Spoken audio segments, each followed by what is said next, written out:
IS250. Koreyadan mı? Koreyadan. Lexus Koreyadan gelет. Kommentariyada geberke tushunmagan görüşübüz da barken Lexuslar Koreyadan hech qachon kelmaydi. Gelet, бар. Айтып коеюн жоогуна. Маалымат алсак 2007, объему 2.5, коробка автомат, телефон номерлери, люк бар. Сырткы абалы тунук. Бир жеринде чийик жерлерин көрбөй атам мен.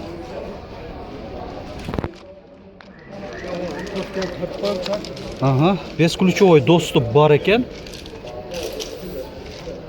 Бул жагында ушул бардык корректировкалар менен жана память сидений 3 режимде mo электроприводтар менен сиденьялары бүтүн эле, могу жерде эзилген, жыртылган жерлери жок. Ушуларды неге айтып кетип атам? Ушуларына да кыйла көңүл бурса болот. Машина кандай абалдалыгын ушулар аркылуу билесиздер. Жана наворотторун дагы айта кетте тура сөз айта кетиш керек. Могу жеринде турат, жакшы көрүнбөй атышы мүмкүн сиздер үчүн. Антизанос жана старт engine кнопкасы бар экен, старт стоп. Бул аябай жакшы, күчтүү наворотторго кирип кетет. Машинанын кымбат арзанына таасир берет. Баасы канча дедиңер эле? $9000 деп атат. Айтылыш баасы. Honda Accord 8-ci поколенияда.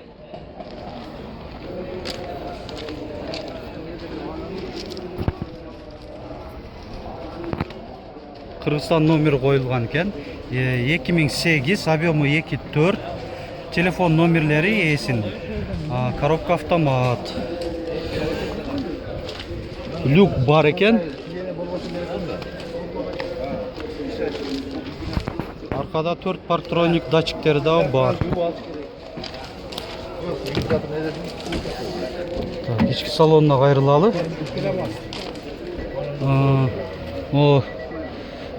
Эки память сидений режими.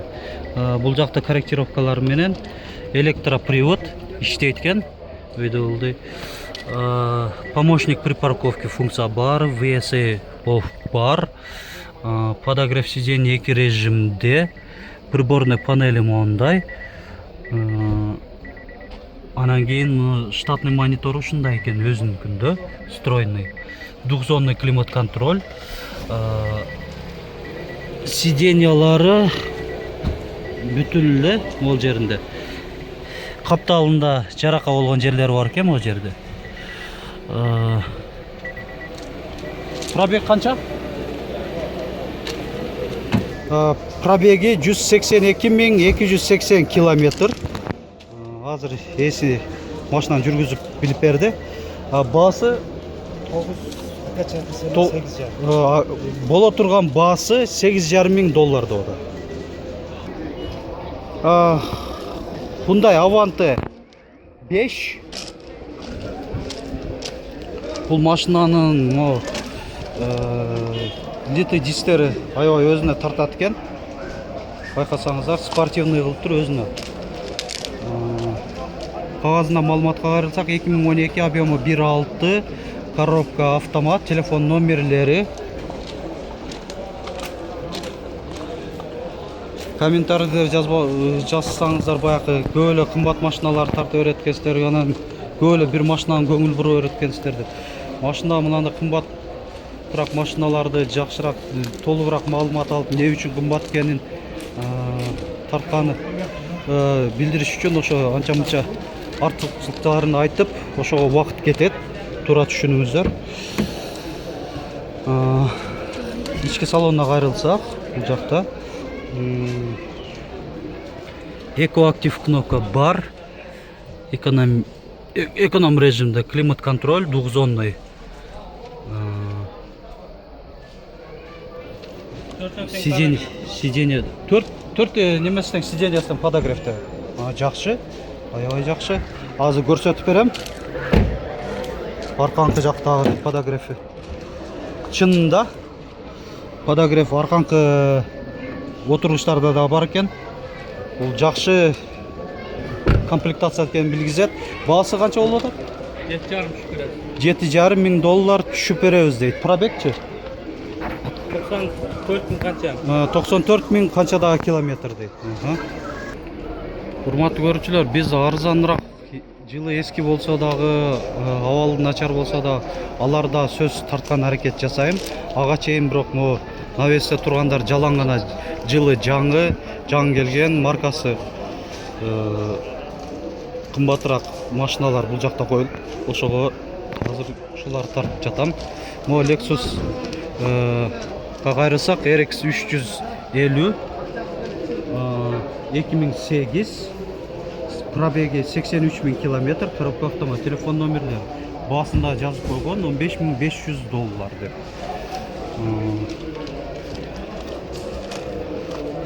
Так. Арка жагынан көрүнүш ушундай. Hyundai Sonata.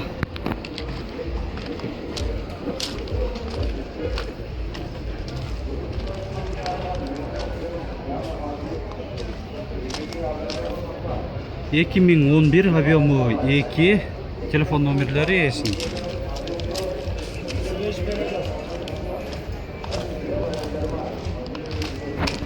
Кореядан, Түз Кореядан келди. Так, ички салонуна көңүл бурсак, булар түшүнүктүү. Кара кожада, сиденьялары эзилген, жыртылган жерлери жок. Могу жеринде электропривод менен Eco Active Drive кнопка бар экен, антизанос менен кошо. Круиз мультируль, круиз контроль менен. Подогрев сидений, коробка автомат. Двухзонный климат контроль.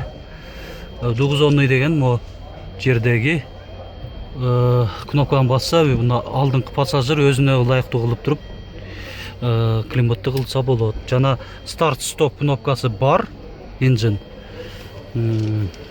Так, баасы $10,000, Баасы $10,000. Пробеги канча келди? 180, 180 миң километр. Honda Jazz. Экинчи муундагы.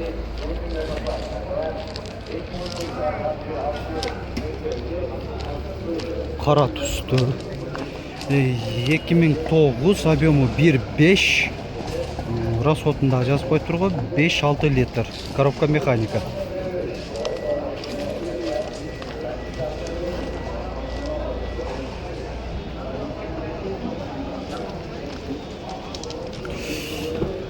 Так, ички салонуна көңүл бурсак, алдыңкы айнектери электростеклоподъемникте. Кнопка VSA бар. Климат контроль мо электронный экен. Комплектациясы орточо. Коробка механика. Баасы $6,5 миң. Mitsubishi Lancer. Кореядан свежий келген. Мо обвестерин эле байкасаңыздар болот. Спортивный вариантта. Литый дистери, низкопрофильный шиналар менен. 2010, объему 2, коробка автомат, телефон номерлери. Люк бар, ачык турат, электронный люгу.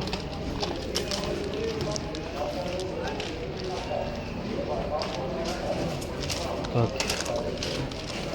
Мына спойлер под карбон экен.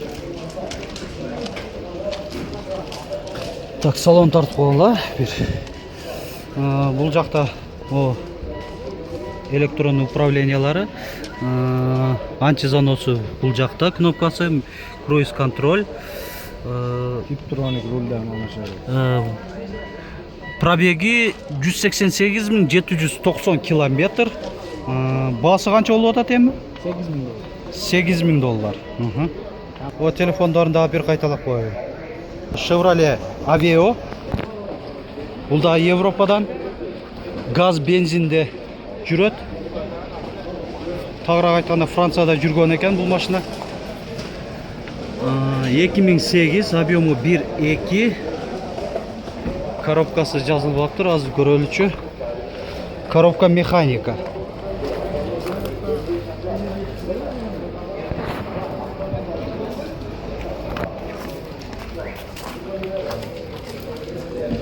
Эшиги жабык экен, ички салон тартып берейин десем. Бирок түшүнүктүү болсо керек. Билесиңер бул Авеону. Баасы $4000. Ушул жогоруда көрсөтүлгөн бардык машиналар бир эле карайт, телефон номерлери деле бир.